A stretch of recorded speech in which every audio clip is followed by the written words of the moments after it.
الشيطان الرجيم بسم الله الرحمن الرحيم ألم تر إلى الذين أوتوا نصيبا من الكتاب يدعون إلى كتاب الله ليحكم بينهم ثم يتولى فريق منهم وهم معرضون ذلك بأنهم قالوا لن تمسنا النار إلا أياما معدودات وغرهم في دينهم ما كانوا يفترون فكيف إذا جمعناهم ليوم لا ريب فيه ووفيت كل نفس ما كسبت وهم لا يظلمون۔ معزز سامعین کرام، سورہ آل عمران سورہ نمبر 3 اور اسی سورت سے ابھی آپ کے سامنے آیت نمبر 23، آیت نمبر 24، آیت نمبر 25 یہ 3 آیات تلاوت کی گئی۔ سامعین کرام، اللہ تبارک و تعالیٰ نے بیان فرمایا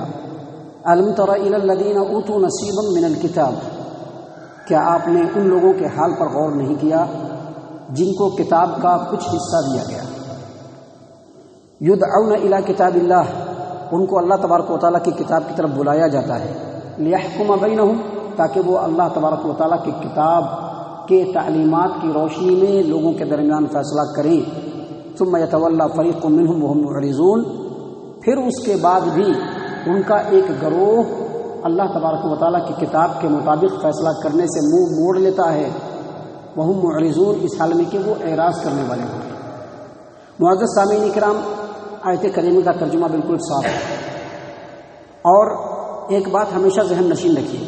کہ قرآن کریم کے اندر جتنی بھی آیات نازل ہوئی ہیں، بہت ساری ایسی آیات ہیں جن کا ایک خاص پس منظر ہے اور خاص لوگوں کو بتلایا گیا ہے کہ اس سے مراد خاص لوگ ہیں، لیکن اس کے باوجود اس آیت کریمہ کا جو حکم ہوتا ہے وہ صرف خاص لوگوں تک رہتا نہیں ہے، لمٹ نہیں رہتا ہے، بلکہ اگر کوئی دوسرا آدمی بھی ویسا ہے یا دوسری جماعت بھی ویسی ہے تو اس کا حکم ان کے اوپر بھی لاگو ہوتا ہے۔ یہاں اس آیت کریمہ میں جو اللہ تبارک و تعالیٰ نے بتلایا کہ آپ نے ان لوگوں کے حال پر غور نہیں کیا جن کو اللہ تبارک و تعالیٰ نے کتاب کے علم کا ایک حصہ دیا، اس سے مراد یہودی لوگ ہیں، وہ یہودی علماء جن کو کتاب کا کچھ نہ کچھ علم اللہ تبارک و تعالیٰ نے دیا تھا، ان کو اللہ تبارک و تعالیٰ یہاں پر تنبیہ فرما رہے ہیں کہ اللہ تبارک و تعالیٰ کی کتاب کے علم کا حصہ دیا گیا، اس کے باوجود اللہ تبارک و تعالیٰ کی تعلیمات کے مطابق لوگوں کے درمیان فیصلے نہیں کرتے ہیں۔ ان کی فطرت بن چکی ہے کہ اللہ تبارک و تعالیٰ کی کتاب سے بالکل ہٹ کر کے لوگوں کے درمیان فیصلہ لیں۔ یہودیوں کے ہاں یہ چیز بہت زیادہ تھی۔ یہودیوں کے ہاں خاص طور سے اللہ تبارک و تعالیٰ نے ان کی کتاب توریت کے اندر ایک حکم نازل کیا تھا کہ اگر شادی شدہ مرد یا شادی شدہ عورت ایک دوسرے سے بدکاری کر لیں تو ان کی سزا یہ ہے کہ ان کو پتھر سے مار کر کے ختم کر دیا جائے، جس کو شرعی اصطلاح میں رجم کہتے ہیں، یعنی رجم کی سزا دی۔ لیکن یہودیوں نے اس سلسلے میں ڈوئل فیس اختیار کیا۔ انہوں نے کیا کیا؟ جو مالدار لوگ اگر اس طرح کی حرکت کر گزرتے تھے تو مختلف شرعی ہیلے بہانے لگا کر کے اس سزا کو ان سے کینسل کرا دیتے تھے کہ نہیں، ان کو سزا نہیں ہوگی۔ لیکن اگر کوئی غریب لوگ ایسا کرتے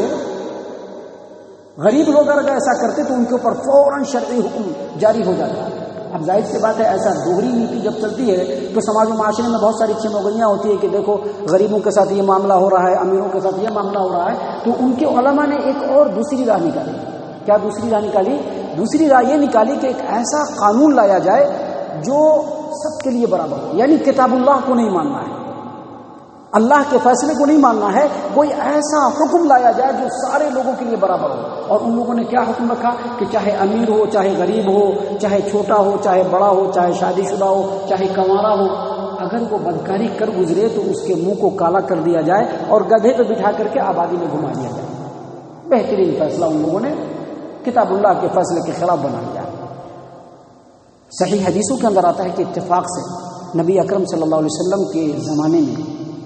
ایک یہودی مالدار آدمی نے یہودی عورت سے بدکاری کر لی۔ فیصلہ نبی صلی اللہ علیہ وسلم کی خدمت میں آیا۔ فیصلہ بھیجنے کا مقصد یہ تھا کہ رجم سے کسی بھی طرح سے بچا لیا جائے، چونکہ بڑا مالدار آدمی ہے، اس کو کوئی چھوٹی موٹی سزا دے کر کے چھوڑوا دیا جائے۔ اللہ کے رسول صلی اللہ علیہ وسلم نے ان کے علماء کو بلایا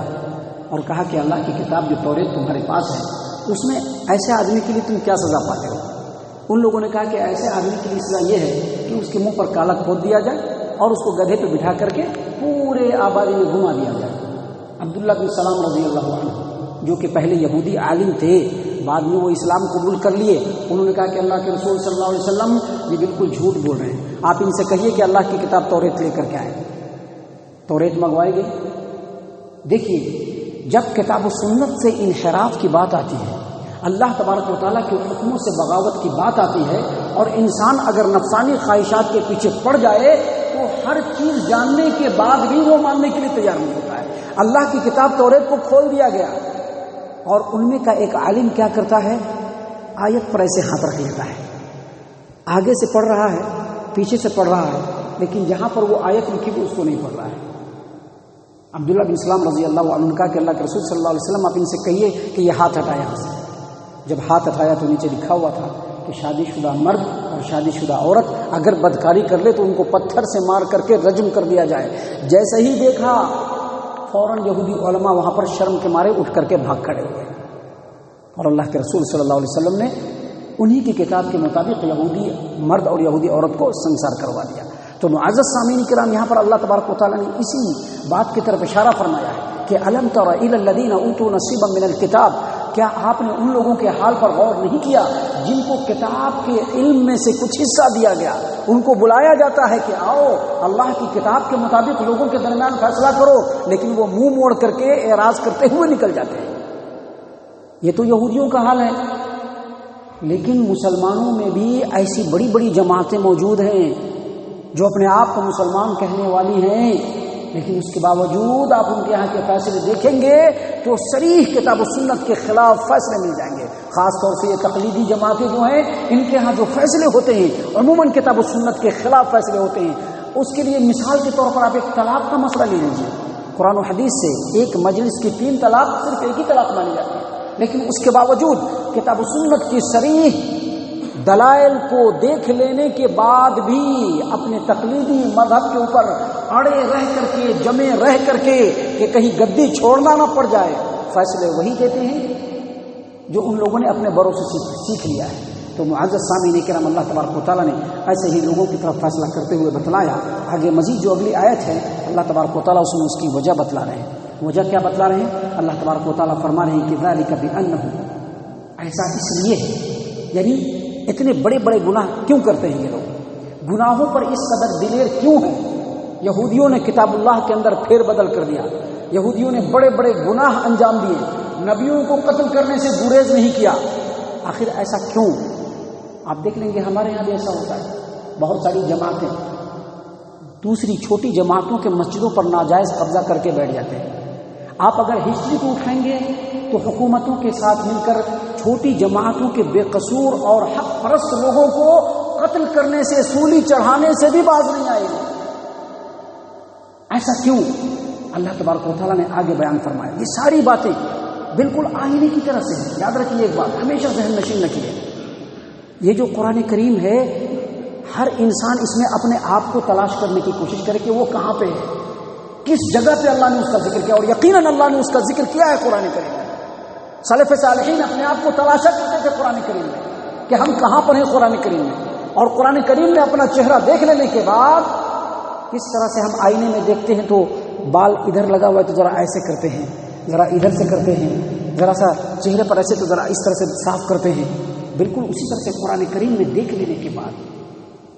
اپنے آپ کو کریکٹ کرنے کی کوشش کرنی چاہیے۔ اللہ تبارک و تعالیٰ بیان فرما رہے ہیں ذالک بأنہ، گناہوں پر دلیر اس لیے ہوتا ہے انسان۔ اللہ تعالیٰ نے یہودیوں کی مثال دی، یہاں پر کیا مثال دیا؟ ذالک بأنہم قالوا لن تمسنا النار الا ایاما معدودات۔ ایسا اس لیے ہوا کہ ان لوگوں نے ایک چیز، ایک خیال اپنے آپ میں باندھ لیا تھا، ایک عقیدہ ان لوگوں نے اپنے آپ میں بنا لیا تھا۔ کیا عقیدہ بنایا تھا؟ قالوا لن تمسنا النار الا ایاما معدودات، یعنی ہم لوگ جہنم میں نہیں جائیں گے، صرف چند دن جہنم میں جائیں گے۔ اللہ فرماتے ہیں وغرہم فی دینہم ما کانوا یفترون، ان کے دین کے معاملے میں ان کی جھوٹی باتوں نے ہی ان کو دھوکے میں ڈال دیا۔ یعنی یہودیوں نے، یہودی کے بڑے بڑے اکابرین نے ایک عقیدہ گھڑ لیا۔ عقیدہ کیا گھڑ لیا؟ عقیدہ یہ گھڑا کہ ہم تمام کے تمام یہودی جہنم کے اندر نہیں جائیں گے، ان کیس اگر جہنم کے اندر جانا بھی پڑا تو اتنے ہی دن جہنم میں جلیں گے جتنا دن ہم لوگوں نے گائے کی پوجا کی تھی، بچڑے کی پوجا کی تھی، بس اتنے دن ہم جلیں گے، پھر ہم جہنم سے نکل جائیں گے۔ ان لوگوں نے ایک دوسرا عقیدہ بھی گھڑا کہ ہم لوگ اللہ تبارک و تعالیٰ کے چہیتے ہیں، نبیوں کے بیٹے ہیں۔ یعقوب علیہ السلام سے اللہ تبارک و تعالیٰ نے یہ فیصلہ کروا لیا ہے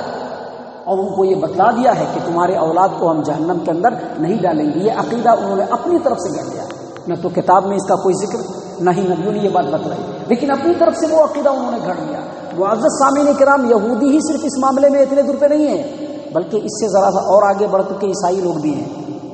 جو ہم نے برابر اپنے درس میں بتلایا ہے کہ کنفیشس کا ان کا ایک عقیدہ ہے، کفارہ مسیح، کہ چرچ کے اندر ایک کونے میں ایک جگہ ہوتی ہے، ایک روم ہوتا ہے جس میں گناہ گار جا کر کے بیٹھ جاتا ہے، اور اس کے اس طرف پرلے سائڈ میں ایک کھڑکی ہوتی ہے جس کے پیچھے پادری صاحب بیٹھے ہوتے ہیں، اور یہ جو گناہ گار بندہ جاتا ہے اور وہاں پر جا کر کے اپنے تمام گناہوں کا اعتراف کرتا ہے، اور عقیدہ یہ ہوتا ہے کہ پورے کے پورے گناہ معاف ہوں گے۔ اس عقیدے کے پیچھے جو اصل فیکٹر ہے، جو آپ ان کی کتابوں میں دیکھیں گے یا ان کے پادریوں سے مل کر کے آپ معلوم کریں گے کہ اصل فیکٹر جو ہوتا ہے وہ یہ کہ ان لوگوں نے یہ عقیدہ بنا رکھا ہے کہ مسیح علیہ السلام اپنے امت کے گناہوں کی بخشش کے لیے سولی پر چڑھ گئے، اور سولی پر چڑھ کر کے اللہ تبارک و تعالیٰ سے اپنے تمام گناہوں کو، اپنے امت کے تمام گناہوں کے حساب کو بے باک کر دیا ہے، اس لیے ان کو کوئی عذاب نہیں ہوگا۔ لیکن اس میدان میں صرف یہودی اور عیسائی نہیں، مسلمان بھی بہت آگے تک ہیں، بتلانے کی ضرورت نہیں ہے، لیکن آپ دیکھیں گے کہ بہت سارے جگہوں پر جو سید ہوتے ہیں، سید لوگ یا سید بن جاتے ہیں، اول تو سید ہوتے ہیں یا اگر نہیں ہے تو سید بن جاتے ہیں، اور یہ سمجھتے ہیں کہ ہم اللہ کے رسول صلی اللہ علیہ وسلم کے خاندان سے ہیں، ہمارا پیٹھ جو ہے بالکل پاک ہے، لہذا ہم کو جہنم نہیں ملنے والی۔ بہت سارے ایسے لوگ ہیں جو پیری مریدی کا چکر چلاتے ہیں اور پیر صاحب سے ایسا پیالہ پی لیتے ہیں کہ جس پیالہ کو پی لینے کے بعد ان کے پورے گناہ معاف ہو گئے۔ اور ہم نے بتلایا کہ بہت سارے ایسے لوگ بھی ہوتے ہیں اور اس میں زمین پر ہیں جنہوں نے بہشتی دروازہ بنوایا، جنتی دروازہ، کہ اس دروازے کے نیچے فلاں عرس کے دن جو گزر گیا ان کو کبھی بھی عذاب نہیں ہوگا۔ اور بہت سارے لوگ مرنے کے وقت اپنے قبر کے اندر معافی نامہ لکھوا لیتے ہیں اپنے پیر صاحب سے، شجرا لکھوا لیتے ہیں کہ اگر اس طرح سے لکھوا لیں گے تو ہم کو کوئی عذاب نہیں ہونے والا ہے۔ اللہ تبارک و تعالیٰ نے کہا کہ یہ ساری کی ساری باتیں دھوکے میں ڈالنے کی ہے۔ اللہ نے فرمایا کیا؟ وَغَرَّهُمْ فِي دِينِهِمْ مَا كَانُوا يَفْتَرُونَ، اپنی طرف سے جو جھوٹی بات اپنے دین کے بارے میں انہوں نے گھڑ لیا ہے، یہ بات ان کے دین کے معاملے میں ان کو دھوکے میں ڈال دیا ہے، اس معاملے میں وہ دھوکے میں جائیں گے اور آخر میں جہنم کا ایندھن بن جائیں گے۔ معزز سامعین کرام، اگلی آیت کریمہ میں اللہ تبارک و تعالیٰ نے تابوت کے اندر آخری کیل ٹھوک دیا۔ ہر انسان کو ان تین آیات کے اوپر غور کر لینا چاہیے۔ اللہ تبارک و تعالیٰ نے فرمایا فَكَيْفَ إِذَا جَمَعْنَاهُمْ لِيَوْمٍ لَا رَيْبَ فِيهِ، ان لوگوں کو اس دن کیا حالت سے گزرنی پڑے گی، ان لوگوں کا اس دن کیا حال ہوگا جب ہم سارے کے سارے لوگوں کو جمع کریں گے، جس دن کے واقع ہونے میں کوئی شک نہیں، لا ریب فیہ، وہ دن ہر حال میں آئے گا، یعنی قیامت کے دن۔ قیامت کے دن ان لوگوں کا کیا حال ہوگا جس دن ہم پورے انسانوں کو جمع کر لیں گے، وَوُفِّيَتْ كُلُّ نَفْسٍ مَا كَسَبَتْ، اور جس نے جیسا عمل کیا ہوگا اس کو اس کے عمل کا بھرپور بدلہ مل جائے گا، وَهُمْ لَا يُظْلَمُونَ، اور کسی پر کوئی ظلم نہیں کیا جائے گا۔ یہ جو آیت کریمہ ہے دراصل اللہ تبارک و تعالیٰ کی جزا اور سزا کے بارے میں ایک قانون ہے، ایک قاعدہ ہے، جس کو اللہ نے یہاں پر بھی بیان فرمایا ہے اور قرآن کریم میں دوسرے مقام پر بھی بیان فرمایا ہے، جس کا پورا خلاصہ یہ ہے کہ جو انسان جیسا عمل کرے گا اس کو ویسے ہی بدلہ ملے گا۔ اگر روئے زمین پر آپ ببول کا جھاڑ اگر ڈالیں گے تو گلاب کا درخت نہیں نکلے گا، ببول میں جو کانٹا ہوگا وہی کانٹا چبھے گا، گلاب کی خوشبو ملنے والے نہیں ہے۔ اگر گیہوں کی کھیتی کریں گے تو باجرہ نہیں ملنے والا ہے، اگر راگی کی کھیتی کریں گے تو مسور نہیں ملنے والا ہے۔ جو جیسا عمل کرے گا اس کو ویسے ہی بدلہ ملے گا، اب چاہے وہ کسی پیر کا مرید ہو یا کسی نبی کا بیٹا ہو یا کسی شیخ کا بیٹا ہو، کوئی بھی ہو، جو جیسا عمل کرے گا اس کو ویسے ہی پھل ملے گا، اور جتنا عمل کرے گا اتنا ہی پھل ملے گا، کمی نہیں ہونے والی ہے۔ گناہ اتنا کیا ہے عذاب بھی اتنا ہی ملے گا۔ ثواب میں زیادتی ہو سکتی ہے، اگر آدمی ایک نیکی کرے تو اللہ 10 20 200 400 ثواب دے سکتا ہے، لیکن بدلے میں کمی نہیں ہوگی، جو بدلہ ہے وہ بدلہ ملے گا۔ اس سلسلے میں ایک دوسرا پہلو بھی ہے،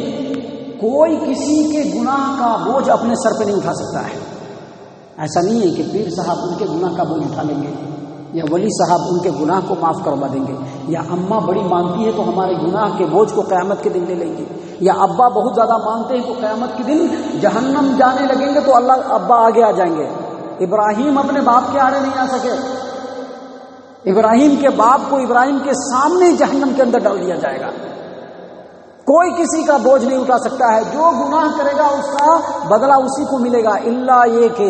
اگر کوئی آدمی کوئی ایسے نیکی کا کام کرتا ہے کہ وہ نیکی کا کام اس کے مرنے کے بعد بھی جاری ہے تو اس کا اجر و ثواب اس کو ملتا رہے گا، اور اگر کوئی آدمی کوئی بدی کا کام کرتا ہے اور وہ بدی کا کام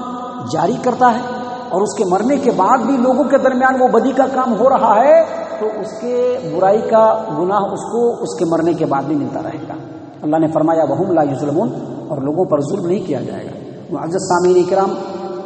قرآن کریم کی ہر آیت کے اندر اللہ تبارک و تعالیٰ نے بڑی گہرائی اور بڑی گہرائی رکھی ہے، اس پر غور و فکر کرنے کی ضرورت ہے۔ یاد رکھیے جو حالات ہمارے ہیں، اگر ان حالات سے نکلنا چاہتے ہیں تو قرآن کریم سے جڑنا بہت ضروری ہے، کیونکہ قرآن کریم ہی وہ واحد کتاب ہے جو انسان کو صحیح معنوں میں حق بات بتاتا ہے، اور صحیح معنوں میں انسان کتنے پانی میں ہے وہ بتلاتا ہے، اور صحیح معنوں میں انسان کو سیدھے رستے کی رہنمائی کرتا ہے، دنیا میں بھی کامیابی کی راہ دکھلاتا ہے اور آخرت میں بھی اللہ تبارک و تعالیٰ اسی قرآن کریم کے تعلیمات پر عمل کرنے کی وجہ سے سرخرو فرمائے گا۔ اللہ تعالیٰ سے دعا ہے کہ اللہ تعالیٰ ہم تمام کو ان تمام باتوں کے اوپر غور و فکر اور تدبر کرنے کی توفیق عنایت فرمائے، ہم تمام کو ہمارا رب صحیح معنوں میں مومن اور مسلمان بنائے۔ اللہ تبارک و تعالیٰ ہم تمام کو اللہ کے رسول صلی اللہ علیہ وسلم کی سنتوں کی اتباع اور فرما برداری کرنے والا بنائے، صحابہ کرام کے اسوہ حسنہ پر عمل کرنے کی توفیق عنایت فرمائے، جنت الفردوس میں جگہ عطا فرمائے۔ اے اللہ ہم تمام کو جہنم سے پناہ دے، اے رب العالمین ہم تمام کو جہنم سے پناہ دے، اے مالک الملک ہم تمام کو جہنم سے پناہ دے، آمین یا رب العالمین۔ وما علینا الا البلاغ المبین۔